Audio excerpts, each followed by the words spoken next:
Zungumzie kauli ya mwenyekiti wa Baraza la Maaskofu Tanzania TEC aliyoitoa Kipalapala Tabora Septemba 25 mwaka huu. Naamini wengi wenu mmemtazama na kusikia kauli hiyo katika kipande cha video klipu akizungumzia masuala ya uchaguzi na tume huru ya uchaguzi.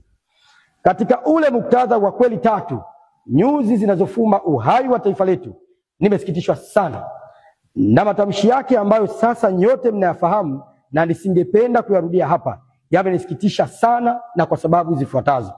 Kwanza, huyu ni kiongozi wa kiimani ambaye kwa msingi wa mafundisho ya kidini tungetarajia awe sauti ya maridhiano, mshikamano na mlinzi wa kweli. Lakini tumeona kinyume chake.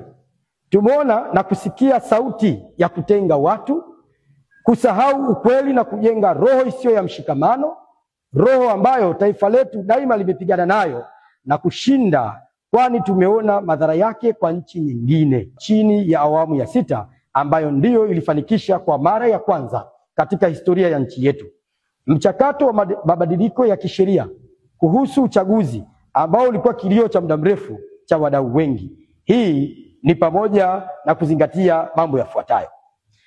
Moja, Katiba ya Jamhuri ya Muungano wa Tanzania ya mwaka 1977.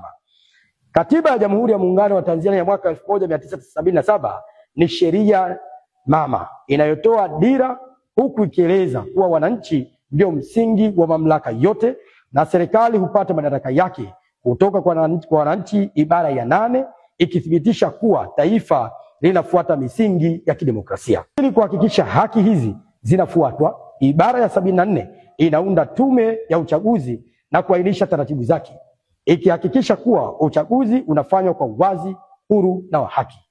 Pili, sheria ya uchaguzi wa rais, wabunge, madiwani ya mwaka 2024.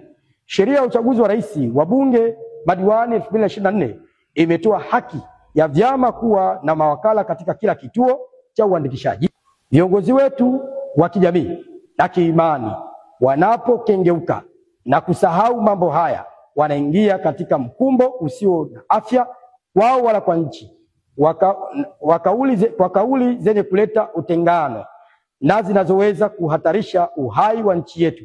Ninaamini kabisa waumini wanatoa michango mingi kuwezesha viongozi hawa kutafuta na kupata taarifa za kina za mambo na mwenendo wa nchi kiuhalisia kabla kuzungumza, kwani kauli zao zina athari yake.